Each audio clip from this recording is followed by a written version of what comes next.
আজ আমরা কথা বলবো, যদি কেউ ঋণ করে ধার করে কোরবানি করেন তাহলে সে কোরবানি বিশুদ্ধ হবে কিনা এই বিষয়ে, এবং আগে থেকে কেউ ঋণগ্রস্ত রয়েছেন, সে ঋণগ্রস্ত ব্যক্তির কোরবানি করলে সেটি ইসলাম শরিয়ার দৃষ্টিকোণ থেকে গ্রহণযোগ্য হবে কিনা বা ইসলাম শরিয়া এটাকে কিভাবে দেখে এই বিষয়ে।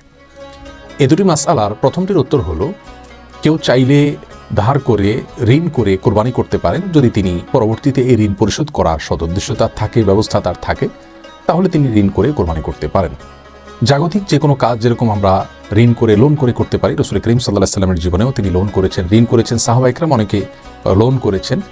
অতএব লোন করে ধার করে ঋণ করে তিনি কোরবানি করতে পারেন যে কোনো ভালো কাজ, এমনকি দান সাদকা হজ উমরা করার জন্য যদি কেউ ঋণ করেন এবং তার ঋণ পরিশোধ করার সদ উদ্দেশ্য রয়েছে এবং ব্যবস্থা রয়েছে, তিনি জানেন যে ঋণ তিনি পরবর্তীতে পরিশোধ করতে পারবেন ইনশাআল্লাহ, তাহলে তিনি ঋণ করে ভালো কাজ করতে পারেন। কোরবানিটাও একই রকম।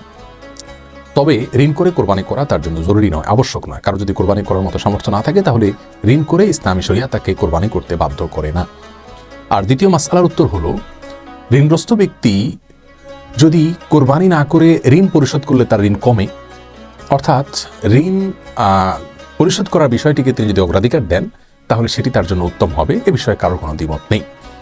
আর ঋণ থাকা অবস্থায় যদি তিনি কোরবানি করেন তাহলে সেটি তার জন্য সঠিক হবে কিনা, এর উত্তর হলো, ঋণ দুই প্রকার। কিছু ঋণ আছে যেগুলো দাইনে মুআজ্জাল বলা হয় ইসলামী শরিয়ার পরিভাষাতে, ফিকহের পরিভাষায়, অর্থাৎ যে ঋণটি খুব দ্রুত পরিশোধ করার জন্য প্রেশার রয়েছে বা প্রাপকের দাবি রয়েছে, সেক্ষেত্রে এ ধরনের ঋণকে খুব দ্রুত শোধ করার স্বার্থে কোরবানি না করে ঋণ পরিশোধ করতে হবে। আর যদি দাইনে মুআজ্জাল হয় তাহলে সেক্ষেত্রে সেই ঋণ থাকা অবস্থায় কোরবানি করা যেতে পারে। যেমন একজন ব্যক্তি তার স্ত্রীর কাছে মহারণা আর ঋণ রয়েছে, মহারণার পাওনা রয়েছে, আরও এরকম অনেক সিস্টেমিক্যাল ঋণ থাকতে পারে যে ঋণগুলো তিনি হয়তো ধারাবাহিকভাবে কিস্তিতে শোধ করছেন অথবা নিয়মিত শোধ করে যাচ্ছেন একটি সিস্টেমের মধ্যে, তাহলে সেক্ষেত্রে সেই ঋণ থাকা অবস্থায় তিনি কোরবানি করতে পারেন, কোনো অসুবিধা নেই।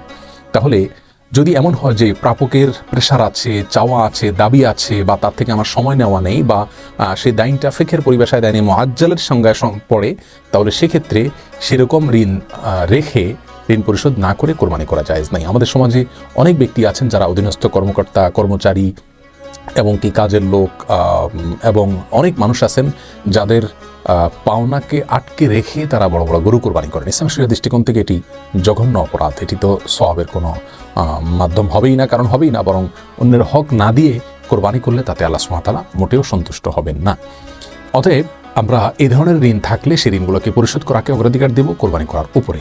আর সিস্টেমিক্যাল ঋণ যদি থাকে, যেটা আমি কিস্তিতে পরিশোধ করছি অথবা প্রাপকের পক্ষ থেকে সেটার জন্য বিশেষ কোনো প্রেশার নেই, বা সেটাকে দাইনে মুআজ্জাল যে বলা হয় তার আওতায় না পড়ে, তাহলে সেক্ষেত্রে সেই ঋণ থাকা অবস্থায় কোরবানি করা যেতে পারে। আল্লাহ সুবহানাহু ওয়া তাআলা আমাদের সকলকে সঠিক পদ্ধতিতে কোরবানি করার তৌফিক দান করুন।